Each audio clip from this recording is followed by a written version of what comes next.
வணக்கம். நடிப்பு பத்தி, அதாவது ஆக்டிங் பத்தி ரொம்பவே சுவாரஸ்யமான ஒரு விஷயத்தை இன்னைக்கு நாம அலச போறோம். ஒரு நடிகர் எப்படி உண்மையிலேயே ஒரு கதாபாத்திரமா மாறுகிறார்? இந்த கேள்விக்குள்ள ஒரு பெரிய தத்துவமே இருக்கு. வாங்க அத பத்தி விரிவாக பார்க்கலாம். நம்மளோட மைய கேள்வி இதுதான். ஒரு நடிகர் எப்படி உண்மையிலேயே ஒரு கதாபாத்திரமா மாறுகிறார்? நம்ம எல்லாருமே மனசுல ஒரு ஐடியா வச்சிருப்போம், இப்படிதான் நடிப்பாங்கன்னு. ஆனா அதை விடவும் ஆழமான, ரொம்ப சக்தி வாய்ந்த ஒரு வழி இருக்கு.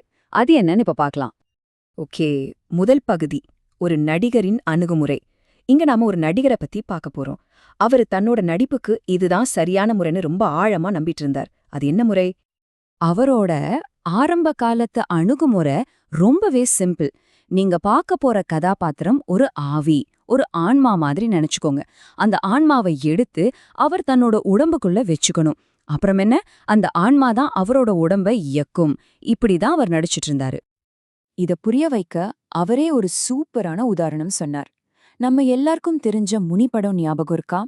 ராகவா லாரன்ஸ் உடம்புக்குள்ள முனியோட ஆவி உள்ள போயிடும் இல்லையா?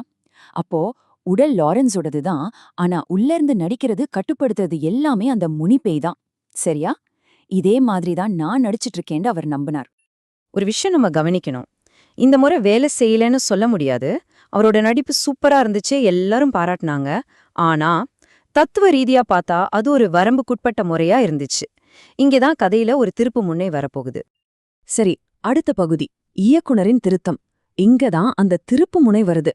ஒரு நாள் ராத்திரி படப்பிடிப்பெல்லாம் முடிஞ்சு இயக்குனர்கிட்ட பேசிட்டு இருக்கும்போதுதான் அவரோட நடிப்பு உலகமே தலைகீழ மாறிடுச்சு. இயக்குனர் ரொம்ப எளிமையா ஆனா ஆணித்தரமா ஒன்னு சொன்னார். அது தப்புடா. அந்த ஒரே வார்த்தை, தப்பு, அது அந்த நடிகர் நடிப்பு மேல வச்சிருந்த எல்லா நம்பிக்கையையும் நுறுக்கி போட்டுடுச்சு. ஓகே, ஏன் அது தப்பு? இந்த கேள்விக்குள்ளதான் ஒரு புதிய, இன்னும் ஆழமான ஒரு தத்துவமே ஒளிஞ்சிருக்கு. அடுத்த பகுதிக்கு வருவோம். ஆன்மாவை மாற்றுதல். இயக்குனர் சொன்ன அந்த மாற்று யோசனை, அதுதான் இந்த முழு கருத்தோட இதயமே. இப்போ இந்த ரெண்டு அணுகுமுறைக்கும் உள்ள வித்தியாசத்தை பாப்போம். ஒரு பக்கம் தவறான முறை, அதாவது கதாபாத்திரத்தோட ஆன்மாவை உங்க உடம்புக்குள்ள வைக்கிறது. இன்னொரு பக்கம் ஆழமான முறை, உங்க ஆன்மாவை கதாபாத்திரத்தோட உடம்புக்குள்ள வைக்கிறது. பார்க்கும்போது சின்ன வித்தியாசம் மாதிரி இருக்கலாம், ஆனா ஒன்னு வெறும் பாவனை, இன்னொன்னு உண்மையான உணர்தல். அந்த முதல் முறையில என்ன பிரச்சனைன்னு இயக்குனர் இப்படி விளக்குறார். இப்போ எனக்கு ஒரு எதிரி இருக்கான்னு வச்சுக்கலாம். அவனோட ஆன்மா என் உடம்புக்குள்ள இருக்கு.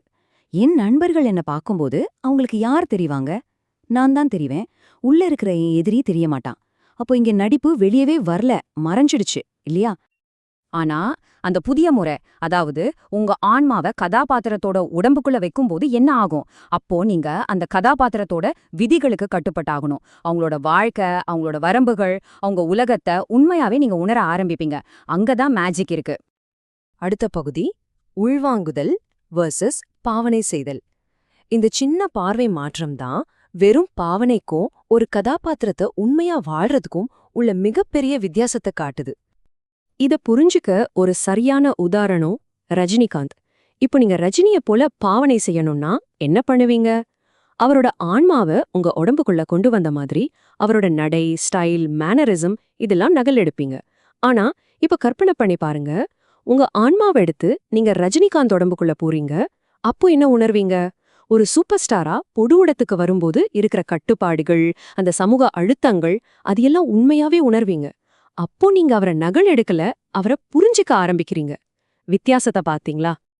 சரி, கடைசி பகுதிக்கு வந்துட்டோம். விமான பயணத்தின் ரகசியம். இவ்ளோ நேரம் பேசின இந்த நுட்பமான விஷயத்த இன்னும் அழகா, தெளிவாக புரிய வைக்கிற ஒரு அருமையான இறுதி உதாரணம் இது. நான் இப்போ உங்ககிட்ட ஒரு கேள்வி கேக்குறேன். ஒரு விமானம் எப்படி பறக்குது? எப்படி சொல்வீங்க? யோசிச்சு பாருங்க. இதுக்கு 2 விதமா பதில் சொல்லலாம். ஒரு பாவனை செய்யறவர் என்ன சொல்வாரு? 2 கையையும் விரிச்சு இப்படிதான் பறக்கும்னு செஞ்சு காட்டுவார். இது எதுக்கு சமம்? அந்த விமானத்தோட ஆன்மாவை உங்க உடம்புக்குள்ள வச்சுக்கிட்டதுக்கு சமம். ஆனா ஒரு உண்மையான நடிகர் என்ன பண்ணுவார்? அவர் ஒண்ணுமே செய்ய மாட்டார். ஒரு இடத்துல அமைதியா உட்காந்து அந்த விமானம் மேலெழும்பும் போது வர்ற அதிர்வை, அந்த உணர்வை அவரோட முகத்துல கொண்டு வருவார். ஏன்னா அவரோட ஆன்மா அந்த விமானத்துக்குள்ளே இருக்கு. அவர் வெளியிருந்து பறக்க முயற்சி பண்ணல, உள்ளிருந்து அந்த அனுபவத்தை உணர்றார். அதத்தான் வெளிக்காட்டுறார். இயக்குனர் சொன்ன ஒரு இறுதி சிந்தனை, உங்க முகம் மட்டுமே நீங்க எங்க இருக்கீங்கன்னு பார்வையாளர்களுக்கு சொல்லணும். அதாவது உண்மையான நடிப்புக்கு பொருட்கள் தேவையில்ல, இடம் தேவையில்ல. உங்க உள்ள இருக்கிற அந்த உணர்வு, அந்த நிலைய கடத்திட்டா போதும். ஆக இந்த முழு விளக்கத்தோட மையக்கருத்து என்னன்னா, நடிப்புங்கிறது வெறுமனே காட்டுறதில்ல, அது உணர்றது. அப்போ நம்ம இறுதியா இந்த கேள்வியோடு நிறுத்தலாம். ஒரு சிறந்த கலைங்கிறது ஒரு விஷயத்த தத்ரூபமா நகல் எடுக்கிறதா, இல்ல ஒரு விஷயத்தோட ரொம்ப ஆழமா ஒன்றிப் போய் அத புரிஞ்சிக்கிறதா? இத பத்தி நீங்க என்ன நினைக்கிறீங்க? யோசிச்சு பாருங்க.